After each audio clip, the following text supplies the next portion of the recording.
What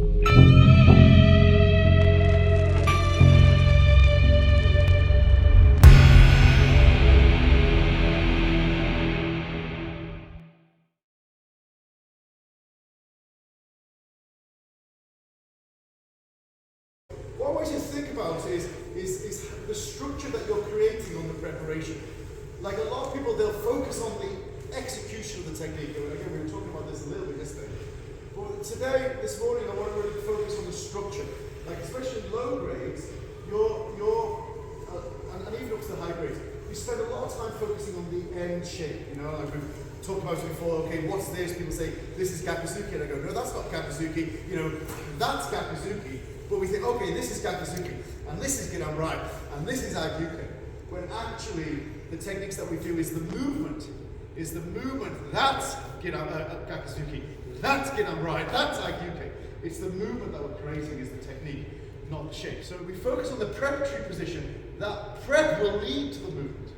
So it's creating a structure in your body that will naturally lead to the movement. But first of all, here's your stance. You're kind of wrapping your body around that stance.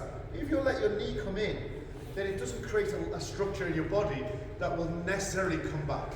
So some people are flexible, like I'm fairly flexible, then it's quite difficult for me to have any sort of sense of reverting back because I'm so flexible. I can keep on going, and especially if I release that knee, I can keep on turning and turning and turning. At what point do I want to turn back? So I have to artificially do that by creating, almost having the sense of pushing my knee out.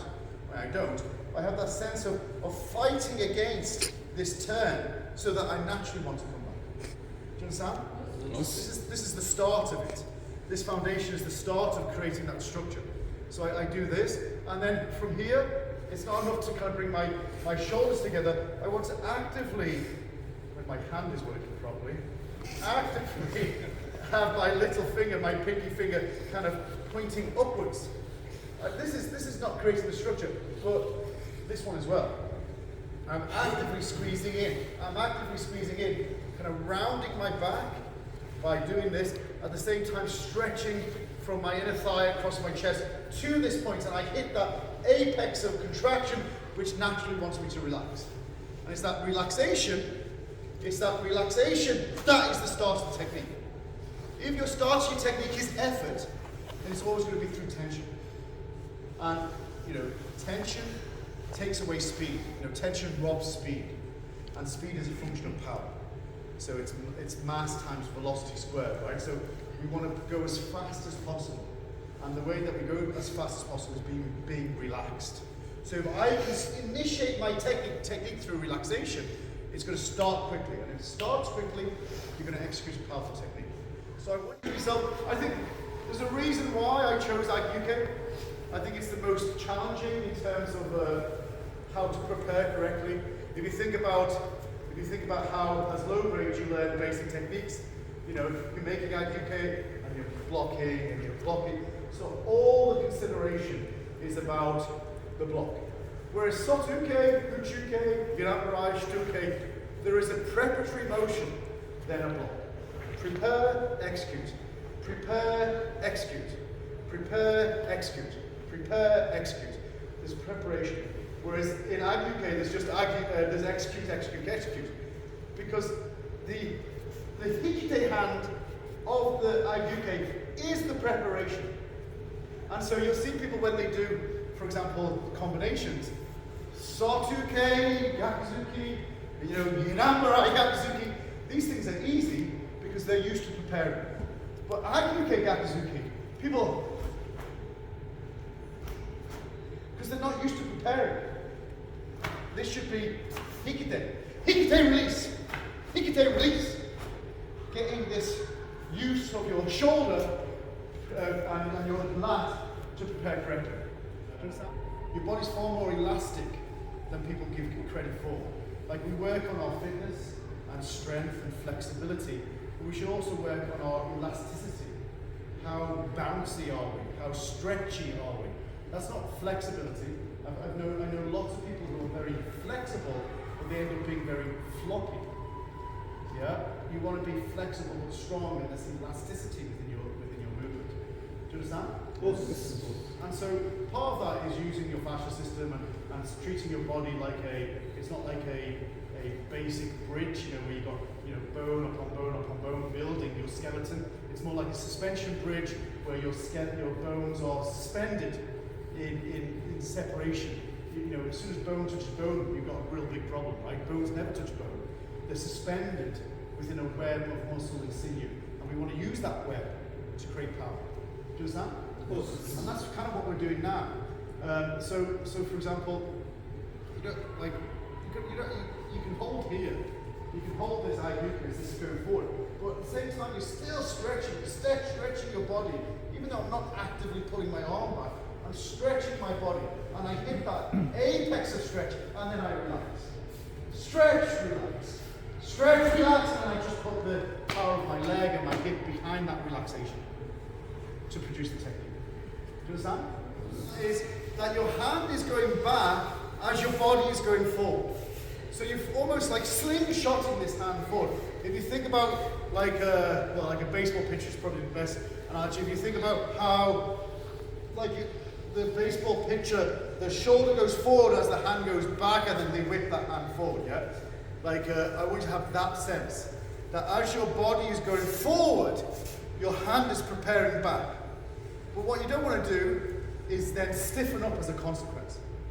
So we'll talk about this in a minute, but let's just talk about the time. So you're dropping and going forward on that preparatory point, like we've just done with the Agyuke. At the same time, this hand's going straight. I would argue palm down rather than any other way, because you're going to get that hikite twist. That's kind of nice. If anything, your little finger over-rotating, so you're closing your chest this way, and it's much easier to kind of get that twitch whilst this side of your hand is relaxed. So your pinky finger and your little finger and your ring finger are connected to a nerve ending that goes into your lat. So by making a fist with your little finger first, it engages your lat more. So if you have your little finger up, and then you're engaging your fist from your little finger, it'll help you engage here quicker. Understand? Whereas this, with your index finger and your middle finger, this comes through your trapeze, so that's very different. That and that are very different. It's just how your body works, right? So have that sense as you're dropping in. Now, at the same time, hand is coming back. So the forward motion of my body meets the backward motion of my hand. And it's at that point that I snap forward. So I'm hitting that point and snapping it forward. Hitting that point. Hitting that point, which catapults that forward. Do you understand? Yep. Your body is elastic, and we want to train that. We want to use our body in this elastic way. And then that elasticity can be manipulated. You can create a structure in your body that the relaxation of which is the technique. Most people, when they think about technique, they think about tension. They don't think about relaxation.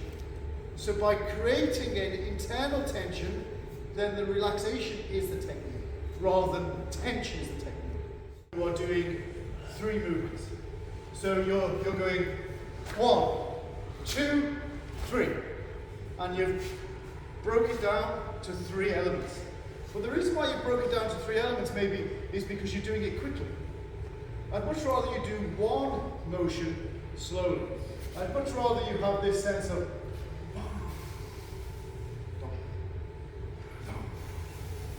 do it at that speed, but in flow, in movement. You know, karate is movement. You understand? So move. Don't stop. This is just teaching you to be stiff. And it's not practical in any way. So that's one point. The second point I would say is that with this motion, everything is going forward. I'm not going forward, back, forward. Forward, back, forward. That's also kind of opposite of what we want, yeah? Everything is going forward. Everything is going forward. Everything is going forward. Forward, forward, forward. Understand?